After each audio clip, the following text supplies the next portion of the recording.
Halo, dan selamat datang di sesi eksplorasi mendalam kita kali ini.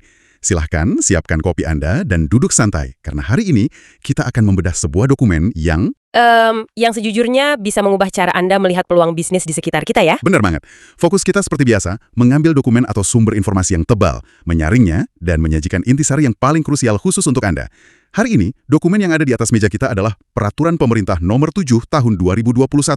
Ya, ini secara garis besar adalah aturan resmi dari pemerintah tentang kemudahan, pelindungan, dan pemberdayaan koperasi dan UMKM. Nah, sebelum Anda mengira sesi ini bakal membosankan, kayak dengerin dosen hukum baca buku teks, Atau cara permainan bisnis kecil untuk bertahan, bersaing, dan mendominasi pasar di Indonesia. Setuju.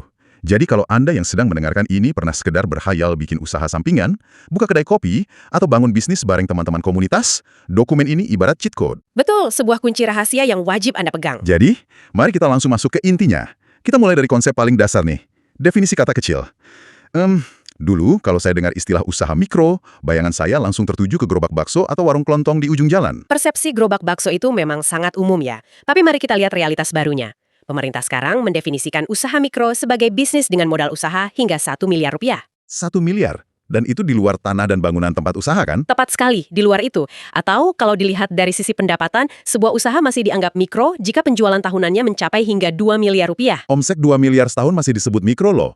Dan batas atasnya juga ikut naik gila-gilaan. Ya, untuk usaha kecil rentang modalnya sekarang dari 1 hingga 5 miliar rupiah dengan penjualan tahunan dari 2 miliar hingga 15 miliar rupiah. Lalu untuk usaha menengah, modalnya bisa mencapai 10 miliar rupiah dengan penjualan hingga 50 miliar rupiah setahun. Pertanyaan pertama saya ketika melihat angka-angka ini adalah kenapa pemerintah mengerek plafonnya setinggi itu? Sepertinya bisnis dengan omset 40 miliar setahun itu rasanya udah korporasi banget. Kelihatannya memang seperti perusahaan raksasa di atas kertas, tapi kita harus melihat dinamika operasional di lapangan.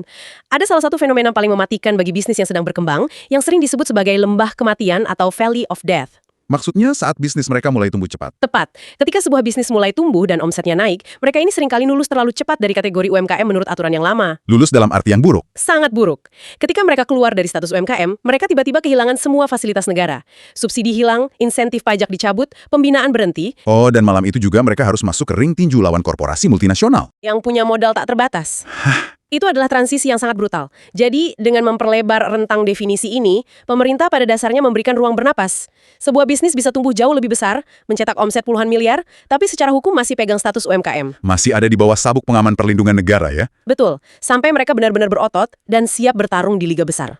Oke, mari kita urai ini pakai contoh sehari-hari. Katakanlah Anda punya bisnis distribusi sembako atau restoran. Anda mungkin dengar angka omset 2 miliar setahun dan mikir, wah itu sudah kaya raya. Tapi pada kenyataannya, di bisnis dengan persaingan ketat, margin keuntungannya itu luar biasa tipis. Bener banget, uang 2 miliar yang berputar di kasir itu belum dipotong biaya bahan baku yang naik turun, gaji karyawan, sewa tempat, dan operasional. Laba bersihnya mungkin cuma puluhan juta sebulan. Ya, angka omset raksasa itu bukan tanda kemewahan, itu murni batas untuk sekedar bertahan hidup dan memutar roda bisnis bulan depan. Pemahaman tentang realitas margin tipis inilah yang akhirnya diakomodasi oleh regulasi ini. Sangat masuk akal. Negara menyadari kalau angka kotor tidak selalu mencerminkan kekuatan finansial yang sebenarnya. Nah, kalau tadi kita bicara soal ukuran bisnis, sekarang mari beralih ke bentuknya. Kita masuk ke pembahasan koperasi. Ini bagian yang merombak stigma lama secara drastis ya. Banget. Jujur aja, dulu saya selalu mikir koperasi itu cuma tempat simpan pinjam kuno dengan buku tabungan lecek dikelola bapak-bapak di balai desa.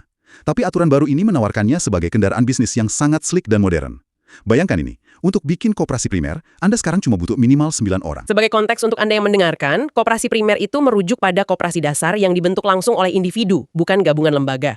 Dan penurunan batas minimum jadi 9 orang ini adalah langkah modernisasi agresif. 9 orang itu sedikit banget loh. Ngumpulin 9 teman di grup WhatsApp buat sepakat mau makan malam aja susahnya minta ampun. Tapi dengan jumlah orang yang sama, Anda udah bisa mendirikan entitas bisnis resmi berbadan hukum. Harapannya memang agar pembentukannya bisa segesit mendirikan PT. Tapi yang jauh lebih menarik adalah bagaimana dokumen ini mengatur arah ekspansi koperasi. Gimana tuh arahnya? Koperasi sekarang didorong untuk masuk ke sektor-sektor real yang bernilai tinggi, bukan sekedar urusan simpan pinjam. Salah satu model yang dieksplorasi mendalam di sini adalah konsep korporasi petani. Korporasi petani. Kedengarannya kayak gabungan dua dunia yang beda. Cara kerjanya di lapangan gimana? Selama ini, kelemahan utama petani kecil kita adalah mereka jalan sendiri-sendiri. Mereka panen beras lalu menjualnya dalam bentuk bahan mentah ke tengkulak dengan harga yang sangat ditekan. Karena mereka nggak punya daya tawar kan? Tepat. Konsep korporasi petani mengubah paradigma ini. Pemerintah mendorong petani kecil di suatu wilayah untuk menggabungkan lahan dan hasil panen mereka ke dalam satu wadah koperasi besar yang dikelola profesional layaknya perusahaan. Jadi ibarat ngumpulin ratusan perahu kayu kecil jadi satu kapal kargo raksasa. Analogi yang sangat pas. Saat mereka jadi satu entitas besar, mereka tiba-tiba punya daya tawar ekonomi yang masif. Koperasi ini bisa beli mesin penggilingan modern, bangun fasilitas pengemasan, Dan jual produk akhir berupa beras premium bermerek langsung ke supermarket atau bahkan diekspor. ke lautan, seperti mengelola pelelangan ikan, atau di pelabuhan untuk tenaga kerja bongkar muat. Wow, itu benar-benar mengubah permainan hulu ke hilir. Dan ngomong-ngomong soal mengubah permainan, saya juga perhatikan ada aturan sangat spesifik soal koperasi syariah. Ini rupanya bukan cuma nempel label syariah di papan nama biar kelihatan menarik. Sama sekali bukan.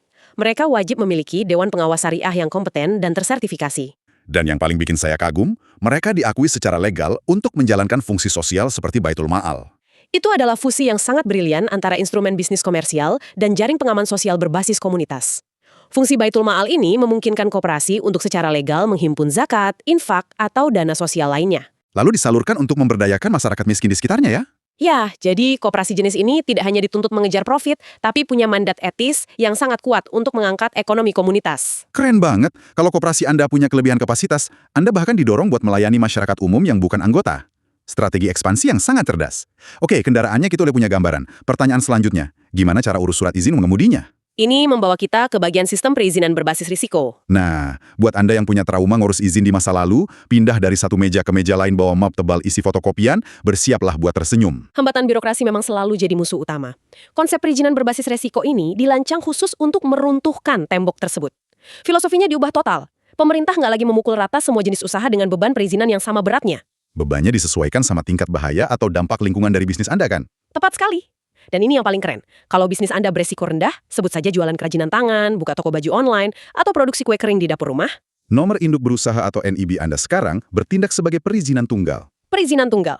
NIB ini bukan cuma nomor urut di database. Satu nomor ini udah merangkum legalitas bisnis Anda, sertifikasi standar nasional Indonesia atau SNI, dan bahkan jaminan produk halal.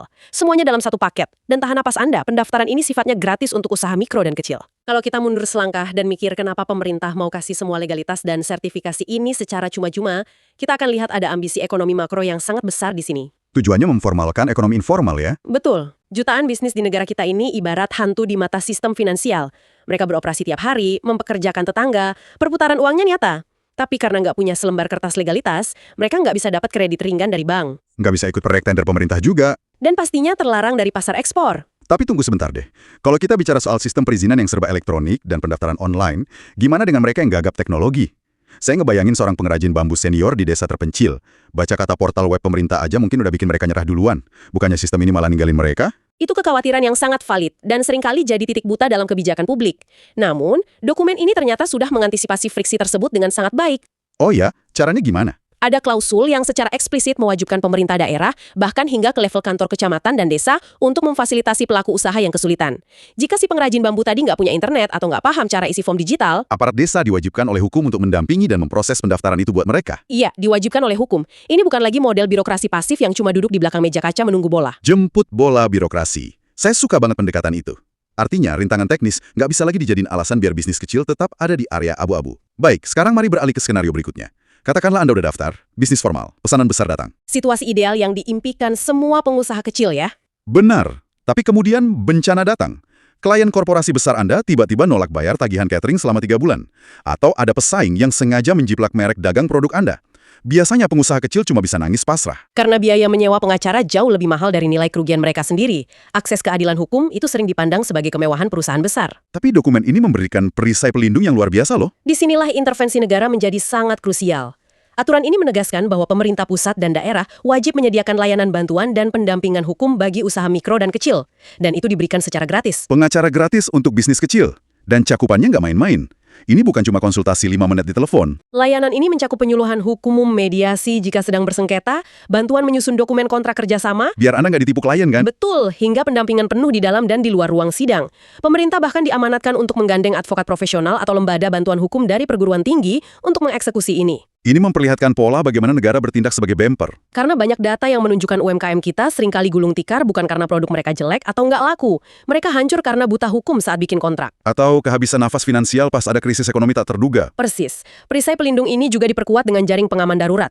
Dalam kondisi krisis, UMKM diprioritaskan mendapat fasilitas restrukturisasi kredit, keringanan utang, dan suntikan modal, agar denyut nadi bisnis mereka tidak berhenti. Luar biasa. Jadi pas badai menghantam, sekoci penyelamat udah disiapin negara. Oke, kita udah bahas soal perisainya. Sekarang mari kita bicara soal pedangnya.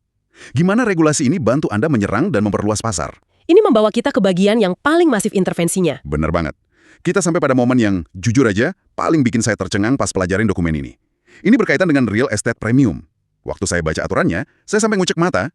Dokumen ini mewajibkan seluruh penyelenggara infrastruktur publik. Seperti bandara internasional, stasiun kereta api, pelabuhan, terminal bus ya. Sampai rest area jalan tol ya. Iya, mereka diwajibkan mengalokasikan minimal 30% dari total luas lahan komersial mereka, khusus untuk UMKM. 30% dari total area komersial itu angka intervensi yang sangat berani. Ini bukan sekedar ngasih ruang basa-basi, melainkan rekayasa sosial yang menggunakan aset real estate paling strategis di negara ini. Bayangin aja, 30% lahan bandara yang biasanya diisi toko barang mewah, sekarang harus disisihin buat bisnis lokal. Dan kejutan utamanya nggak berhenti di situ. Nggak cuma dikasih lapak, harga sewa tempatnya dipotong habis-habisan. Penyelenggara dilarang mematok harga tinggi ya. Betul, mereka cuma diizinkan mengut biaya sewa maksimal 30% dari harga sewa komersial normal. Artinya, Anda dapat diskon sewa 70% buat jualan di lokasi paling eksklusif dan paling ramai di negeri ini. Analisis ekonomi dari kebijakan ini sangat menarik. Kalau kita perhatikan secara historis, kenapa bandara atau rest area selalu didominasi oleh rantai makanan cepat saji multinasional atau kedai kopi global? Karena harga sewanya selangit. Cuma perusahaan raksasa yang mampu bayar overhead setinggi itu. Bener, UMKM lokal secara alamiah akan selalu tersingkir dari lokasi premium tersebut. Dengan memaksa pemotongan harga 70% dan mengunci kuota ruang 30%, pemerintah secara paksa mematahkan struktur monopoli spasial tersebut. Pantesan. Ini menjawab misteri yang selama ini sering saya perhatiin. Kalau Anda sering bepergian akhir-akhir ini, coba deh perhatiin. Pas kita mampir ke rest area jalan tol yang baru dibangun, atau jalan di terminal keberangkatan bandara yang megah, pemandangannya agak aneh tapi menyenangkan. Ada merek kopi susu lokal dari kota kecil bersanding tepat di sebelah gerai kopi raksasa Amerika ya. Iya, atau penjual keripik daerah yang tokonya berseberangan sama restoran fast food multinasional. Dulu saya sering mikir, hebat juga ya merek lokal ini bisa patungan bayar sewa selangit di bandara. Ternyata ini dia dalangnya. PP nomor 7 tahun 2021 inilah tangan tak kasat mata di belakang layar. Memang benar, apa yang Anda lihat di bandara itu adalah wujud fisik dari eksekusi pasal ini. Jika kita menarik diri sejenak dan melihat gambaran besarnya, seluruh elemen yang kita bedah hari ini, mulai dari definisi omset, perizinan gratis, bantuan hukum, hingga lapak bandara yang didiskon sama. Semuanya saling terhubung ya? Betul, bukanlah kebijakan yang berdiri sendiri-sendiri. Ini adalah sebuah arsitektur ekosistem dari hulu ke hilir. Dan ekosistem ini membutuhkan fondasi data yang kuat yang diakomodasi melalui pembentukan basis data tunggal. Karena tanpa data yang akurat, mustahil pemerintah bisa mendistribusikan diskon sewa atau pengacara gratis secara tepat sasaran kan? Persis. Ini memastikan tidak ada bisnis abal-abal yang memanfaatkan fasilitas negara. Integrasi ini juga berlanjut ke pola pembinaan melalui manajemen klaster. Pemerintah mengorkestrasi rantai pasoknya, memfasilitasi standarisasi kualitas, akses mesin produksi, sampai pendampingan e-commerce global. Jadi pas Anda daftar NIB, Anda tuh sebenarnya lagi masukin diri Anda ke dalam inkubator raksasa skala nasional. Sangat tepat. Luar biasa. Oke, mari kita tarik napas sejenak dan hubungkan semua informasi padat ini kembali kepada Anda yang sedang mendengarkan. Mengapa Anda harus peduli dengan semua aturan perizinan, definisi omset, dan alokasi lahan yang baru kita kupas tuntas ini? Alasannya sangat pragmatis. Bener, karena semua fasilitas ini bukan lagi janji kampanye atau wacana. Aturan ini udah sah. Hak-hak ini udah diundangkan dan siap buat Anda klaim hari ini juga. Pengetahuan tentang regulasi ini adalah aset yang sama berharganya dengan modal uang itu sendiri. Sehebat apapun infrastruktur perlindungan yang dibangun negara, ia bakal jadi bangunan kosong kalau para pelaku usaha yang jadi target utamanya tidak pernah tahu bahwa pintunya selalu terbuka lebar. Setuju banget. Jadi sebelum kita mengakhiri obrolan kita, coba renungkan ini. Pemerintah udah gelar karpet merah yang begitu panjang untuk Anda. Ada izin legal gratis yang siap dibantu aparat desa, ada pengacara gratis yang siap pasang badan buat bisnis Anda, dan ada 30% lahan paling premium di bandara yang ditawarkan dengan harga diskon gila-gilaan. Jika semua senjata dan perisai ini sudah tersedia secara legal, apakah penghalang terbesar kesuksesan bisnis kecil di Indonesia saat ini bukan lagi birokrasi? Melainkan ketidaktahuan kita sendiri akan hak-hak tersebut. Berapa banyak peluang emas yang menguap begitu aja, cuma karena kita nggak tahu aturan mainnya udah berubah? Dan ngomong-ngomong, ada satu pemikiran lanjutan yang tak kalah memancing rasa penasaran dari perubahan aturan main ini. Oh ya? Apa itu? Kita kan bicara tentang 30% lahan komersial premium yang dipaksa lepas untuk UMKM dengan harga murah. Pertanyaannya, bagaimana reaksi raksasa-raksasa multinasional yang selama ini menikmati monopoli di bandara atau stasiun besar? Wah, bener juga. Pergesekan budaya komersial di ruang publik premium kita, ataukah ini justru bakal memaksa merek global tersebut mengubah strategi mereka di Indonesia agar tidak kalah pamor dengan keunikan produk lokal? Itu pertanyaan yang tajam banget. Dinamika pertarungan antara raksasa global dan pemain lokal di etalase termewah negara itu benar-benar sesuatu yang patut kita pantau ke depannya. Dan tentunya, sesuatu yang sangat menarik buat Anda pikirkan sambil menghabiskan sisa kopi Anda. Terima kasih udah gabung dalam sesi eksplorasi mendalam kita kali ini. Sampai jumpa di dokumen berikutnya.